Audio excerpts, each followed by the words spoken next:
Ngaha turaje Nyagasani twitabira ingoma y'urukundo ku izina ry'Imana Data na Mwana na Roho Mutagatifu. Amen. Amahoro bana b'Imana, nimuhumure, Imana iradukunda.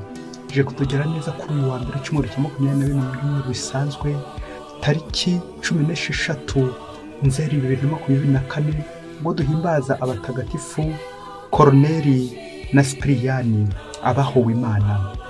Ngaya masomo ajya kuduhuza n'Imana. Isomo rya by'umuro ya mbere Pawulo mutagatifu yandikiye Abanyakorinti umutwe wa 11:17 kugeza ku 26. Bavandimwe, tuvuye muri ibyo hari n'ibindi ntabashimaho. Amakoraniro yanyu aho kubagirira akamaro abagwa nabi. Icya mbere cyo bambwiye ko iyo muhuriye mu ikoraniro mwiremwe ibice kandi bisa naho ari byo, wagira ngo ni ngombwa ko muri mwe habamo amakimbirane kugira ngo abaho bakomeyemo bigaragaze.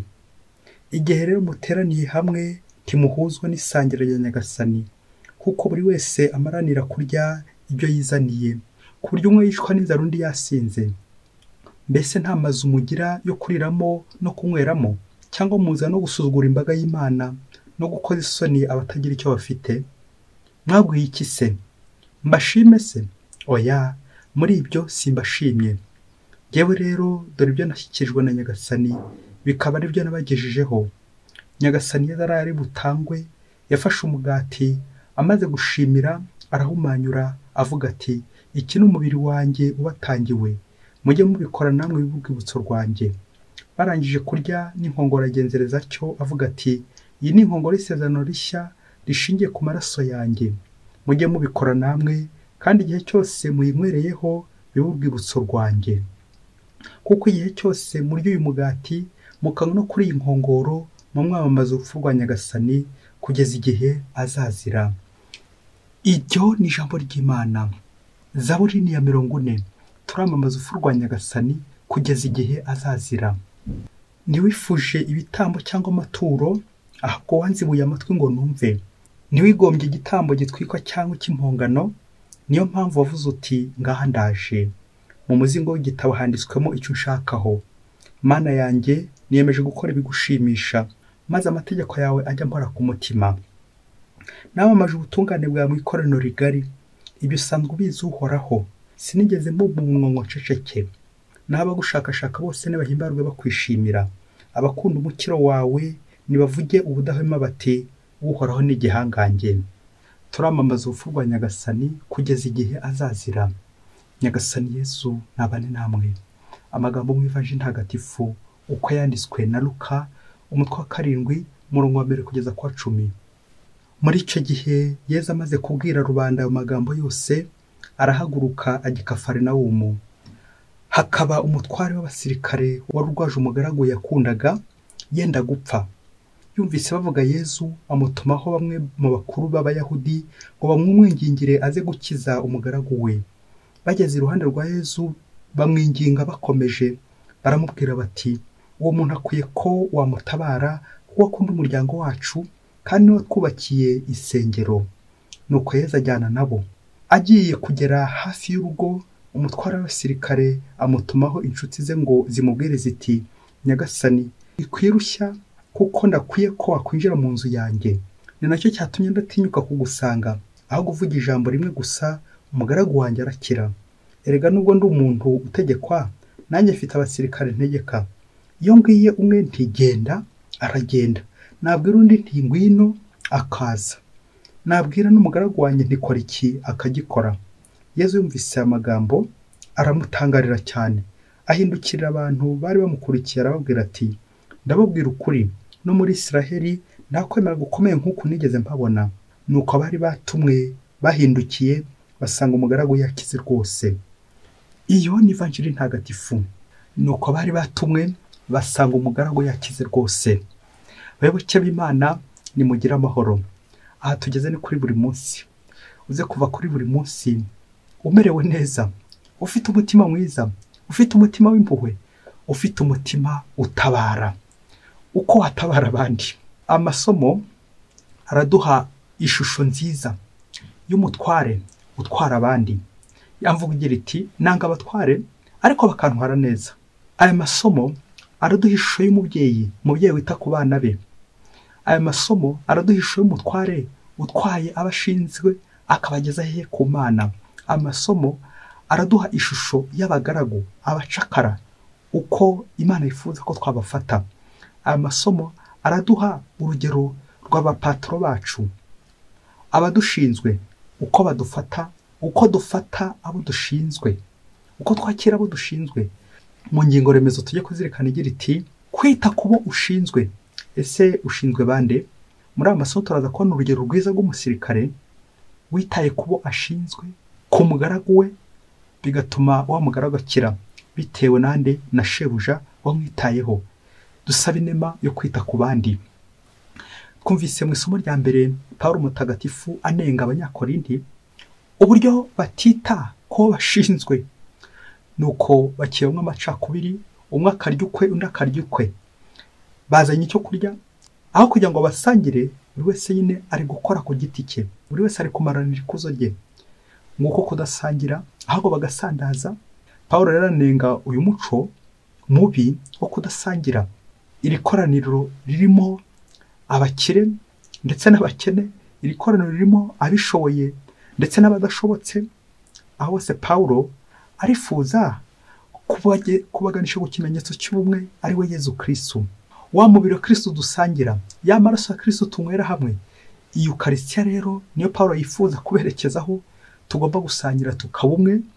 Iyo twamaze kuba bamwe, nta mugabo wongera kubaho, nta mugore wongera kubaho, nta mucakara wongera kubaho, nta muyahudi wongera kubaho, nta mugereki wongera kubaho, ubwo twese tuba turi umwe hehe muri Kristo. Kristo umwana w'Imana utugira umwe muri Ukaristiya. Ngira isomo Pawulo atanze ku banyakorinti ryo kumwe, nawe rirakureba nanjye rirandeba, kutongera kwibyaranwa amacakubiri igihe tumaze kwakira Yezu, igihe tumaze kumva ijambo ry'Imana, igihe tumaze gusangira, igihe twahawe Yezu. Abahawe Yezu bunga umwe na Kristo kandi bakunga umwe hagati yabo, ubumwe bw'abavandimwe. Aha niho Yezu Kristo ashaka gutuganisha mu ivanjiri y'uno munsi, kurebera urugero kuri uyu musirikare uko twakunga ubumwe. Abo dushinzwe ni bande? Tubitaho dute? Iri somo rya mbere tumaze kwakira aho Pawulo anenga amacakubiri yari iri Korinti abaganisha ku bumwe, iratwerekeza ku ivanjiri y'uno munsi. Twumvisemo ubumwe, ubumwe bwa databuja ndetse n'umugaragu we bunze ubumwe, bahujwe n'iki? Urukundo. Ubwo twumvise urugero rw'umusirikare w'umunyaroma. Icya mbere twazirikana ko umusirikare ni uko yari umupagani. Twongeye tuzirikane ko Abayisiraheli bari barakonejwe n'Abanyaroma. Abanyaroma rero bari bashyizeho igitutu babakoresha nabi. Kwita ku mugaragu. Umugaragu, umucakara mu gihe cya Yezu ndetse na mbere yaho yafatwaga nk'igikoresho, marchandise, nk'ikiranguzo cyangwa igicuruzo cyose bashobora gushyira hariya ku isoko bakabamugura, shebuja akamugura akajya kumukoresha icyo ashatse. Banavuga ko n'igihe agiraga, nirinze kuvuga nk'ibyago, akabyara nk'umwana yahindukaga uwa shebuja kuko nta burenganzira yari afite. Ibintu bye byose, nta kintu cyari afite uburenganzira, byose byari ibyande bya shebuja. Ngako agashinyaguro k'abagaragu ndetse n'abacakara muri ibi bihe. Noneho dutangazwa n'ukuntu uyu databusha, uyu musirikare w'Abanyaroma, uretse ko umunyaroma, uretse ko umupagani, uretse no ko umusirikare w'ikirenga, ageretseho kwiyoroshya, ageretseho umutima mwiza w'igipfura. Bitwigisha ko kugira umutima ntibigombera ko ninjira mu kiliziya cyane. Byongere bitwibutse nk'abakristo umutima tugira. Uzi ko umupagani ashobora kurusha umutima mwiza. Ogera urebe niba kuba uri umukristo nibyo bituma ukora neza uko bikwiye. Uzi ko umupagani utarebye neza yagutanga kwa Yezu, yagutanga ijuru. Nibyo bibaye rero kuri umusirikare. Batubwira ko c'est un centurion romain, ngo yari afite abasirikare bandi 100 nawe yayoboraga.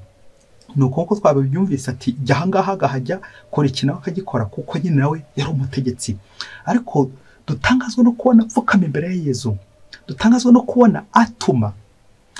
Ikindi gitangaje muri Evanjiri ni uko umusirikare yarabanye n'abenegihugu Abayahudi, nibanyuzeho kugira ngo bamusabire kwakirwa, bamusabire umukiro. kandi nabo biragaragara ko bamukunze bamwishimiye bagiye kumusabira serivisi.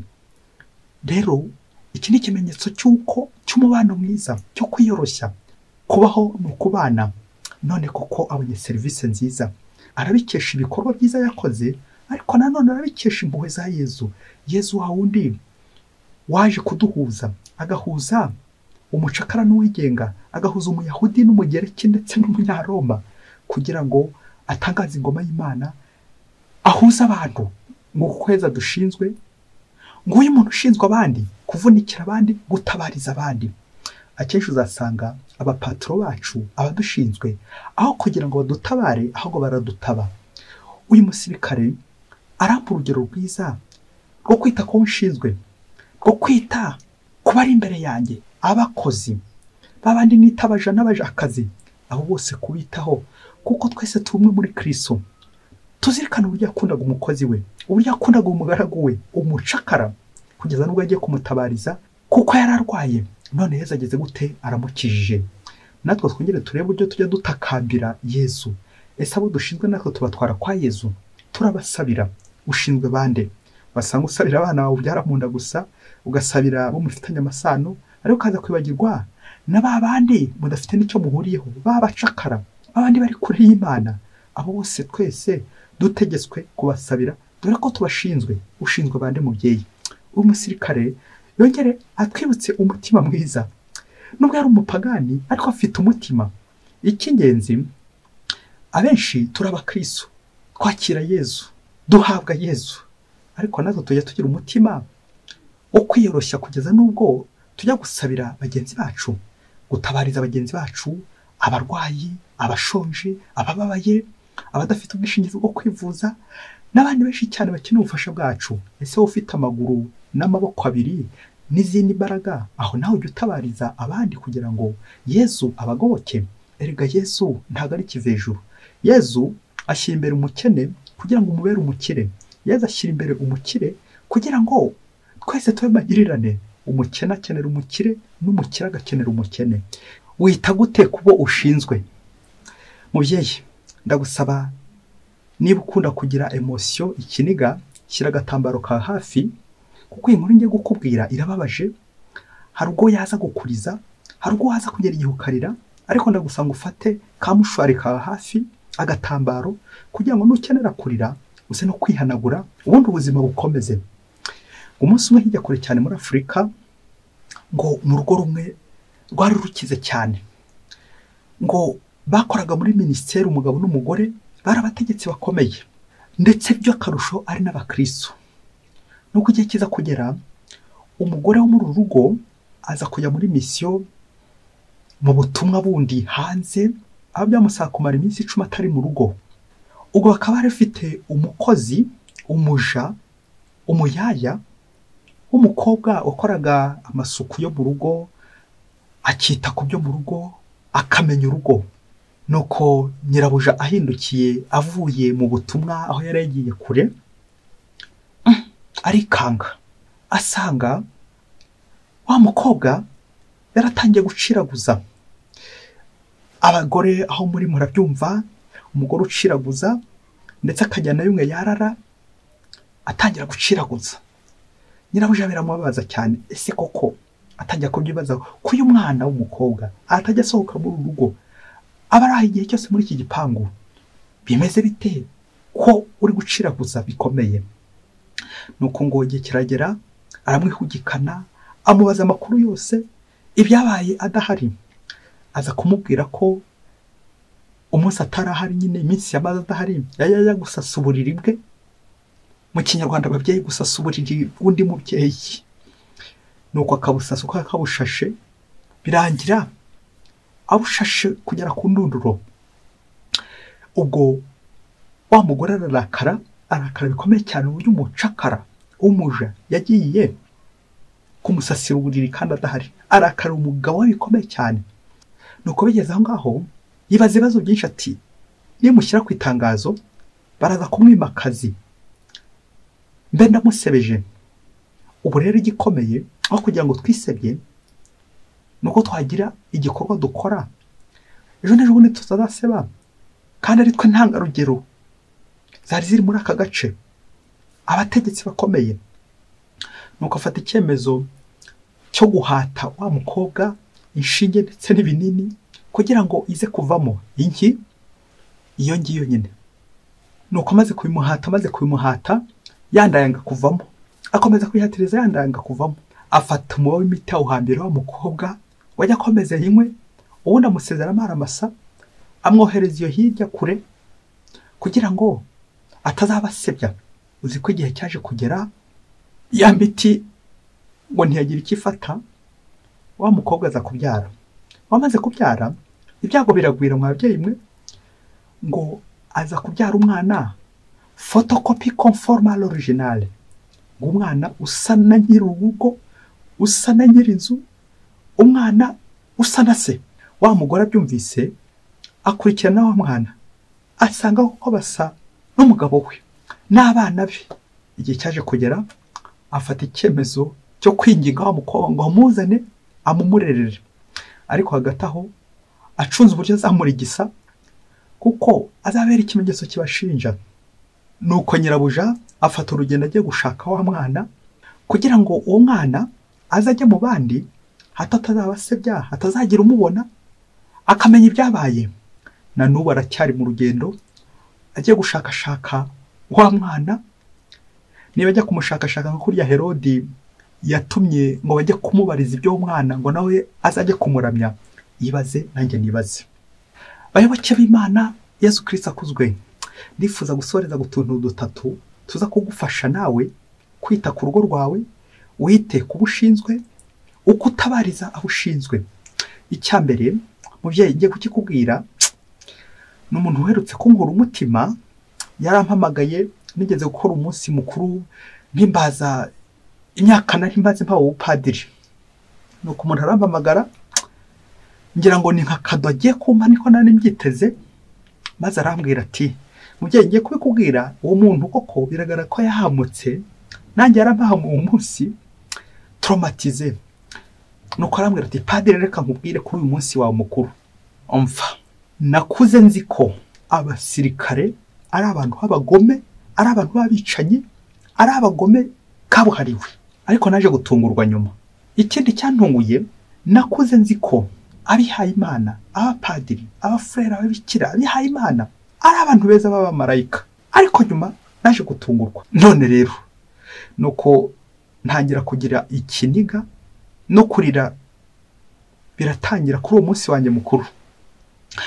Nuko mukumpumuriza arambwira ati abumwe agatukisha bose. Rero nawe umenye ubwenge, nagize igikomere ku bari bashinzwe, ku banderaga, bagombaga kumfasha. None abamfashaga nabo banteye ibikomere, abagombaga kunyomora bantera ibikomere, abagombaga kuntabara nabo bakomeje kuntaba. Nakuze nzi ko abapagani ari abantu babi, ariko natungwe no kubona abakristo bankorera ubugome. Uko nagakomeje ngenda ndira, nuko wa muntu arambwira ati abumwe agatokisha bose. Niyo mpamvu no kwitonda, hari abantu bahabutse, hari abantu babaye traumatize, hari abantu bahamutse kubera babandi b'indani, abakristo abandi b'indani bagiye bahamura abana b'Imana, abandi bashinzwe abandi, aribo bagiye bagera nabi, ababyeyi bikora mu nda, abantu baduhahamuye. Nuko uko nakomeje kurira, yewe na n'ubu ndacyarira, nkurikije uwo muntu wahamutse, nanjye akajyana bahamura. Mubyeyi, niba uri umukristo, wongera urebe niba ntabo wahamuye abo wari ushinzwe, bityo nawe urire, ariko nihanagure uvuga uti utabariza abo dushinzwe. Reka tuzirikane ku cyaha bita inceste. Inceste ngo ni ukuryamana n'uwo mufitanye isano. Umugabo akaba yaryamana n'umukobwa we, umukobwa akaba yaryamana na se, mbese umuntu mufitanye isano.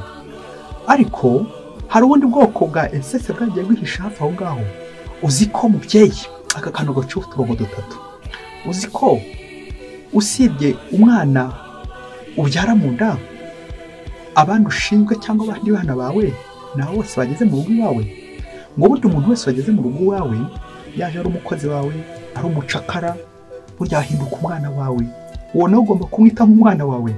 Igihe cyose uryamanye nawe, igihe cyose umukoreyeho ingeso mbi zindi z'ubusambanyi, uzamenye ko nawe uri gukora amahano inceste, kubera ko umuntu yageze mu rugo iwawe, umuntu wese uri mu rugo rwawe n'uwawe, ahita ahinduka uwawe, ahita ahinduka umwana wawe, ahita ahinduka papa wa mama wawe. Rero uramenye inceste ziri kubera ahangaha muri ibi bice, uramenye nawe zizagufata. Dufite ibibazo byinshi cyane by'abantu bagiye bahohoterwa, abagaragu bagiye bahohoterwa, abaja bagiye bahohoterwa, abayaya bagiye bahohoterwa, kandi bagahohoterwa n'abandi ababashinzwe, ba shebuja, ba nyirabuja. Hari inzitwazo nyinshi tujya tugira mu kazi kacu, mu mirimo yacu, mu ngo zacu, ati ngo ntacyo dupfana. Ubwo bigakubera umwanya wo kumurenganya, kumurengera, ukamukorera byafura mbi, ukamushora mu ngeso mbi z'urukozasoni, ubusambanyi, guhohoterwa, ukamufata ku ngufu n'ibindi byinshi cyane bikorerwa abacakara. Nuko rero warangiza ngo ntacyo dupfana. Nyamara twese dufitanye isano isumbuye amaraso, isano y'ukwemera, kuko turi abana b'Imana. Uyu musirikare aje kugira ngo nawe kwibutse nanjye anyibutse, nubwo n'abandi umunyaroma, undi ari umugereki, ngo umuyahudi, twese muri Kristo turi abavandimwe. Rero wongera urebe abantu bose bagiye ukorera ibisharira, abantu bose bagiye ugirira nabi, abantu bose bagiye uhemukira, ukabakorera ubugome, ibintu bisharira. Uyu musirikare yaje kwibutse ko umupagani andushe gukora neza, umupagani andushe kugira neza, umupagani andushe gutabara. Kandi ngiye ndi umukristo, maze imyaka mbatijwe, narakomejwe, n'andi masakamento yose Yezu yagiye angira impuhwe nkabona, none koko ayo se narayatabye. Ongera urebe umuyobozi, mutegetsi wihaye Imana, ese uratabara cyangwa urataba? Urarengera cyangwa urarenganya? Ihohoterwa rikorerwa mu miryango yacu, rikorerwa mu bo dushinzwe, abanyantege nke, abandi bativugira, abacakara, abo bose Nyagasani agutumyeho. Wongera rero ujye hohotera abahohoteye. Uzi ko ushobora no gupfuka mukabasaba imbabazi abantu bose bagiye uhohotera, ukabagira nabi, ukabakorera ibintu bisharira, babana bari kubungera nk'aho badafite se. Kubera iki? Uri kwanga guseba abana b'abategetsi, abana b'abayobozi bakomeye, nibo birirwa babungera mu mihanda, kandi base bahari. Kubera iki? Kwanga guseba. Ongera reba aho uri mabuja, badatabuja, bamabuja, turabasuhuje mu izina rya Yesu Kristo. Turi umwe. Icyanyuma twasorezaho ni ukubaha umuntu wese, kubaha ikiremwa cyose. Uyu musirikare nubwo yarakomeye, ariko ubukomere bwe ni ukubaha n'abaciye bugufi, babacakara, babaja, akazi bose akabubaha, abitewe na Yezu agiye gusanga. Umuntu wese usanga Yezu yagomye nyine kwiyoroshya, akubaha abandi, kugira neza abandi. Ongera urebe ibyo ukorera abakozi bawe, urebe niba ujya ubambika bakambara neza, urebe niba ujya bagaburira bakarya neza, kuki se batarya nkawe? Urebe faveur ujya ubaha, ibyiza byose ujya ubakorera, Imana izabiguhembere. Ariko niba hari niba ujya ubakorera, uyu musirikare agufashe kongera kureba abantu bose ugirira nabi, witwaje icyubahiro ufite, witwaje amapeti ufite, witwaje inyenyeri ufite, witwaje amakuzo n'ibyubahiro ufite, nuko ugakandagira abandi, ugakandagira abanyarucari, bene ngofero, abuzukuru ba Rushati, nuko ukabakandagiza inkweto yawe, ukabakandagiza ibyuma, ukabatsikamira. Nyagasani agufashe nanjye afashe, kongera turebe wose twagiye duhohotera, twagiye ducakaza.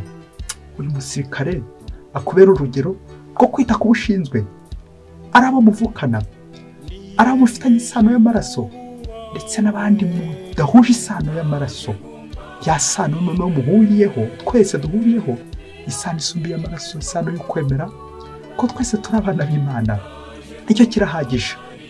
Rero birababaje ko wagira umwana w'Imana nabi, birababaje ko wagira mugenzi wawe nabi, witwaje amakuzo yawe, icyubahiro cyawe, amapeti yawe, kandi twese turi abana b'umubyeyi umwe.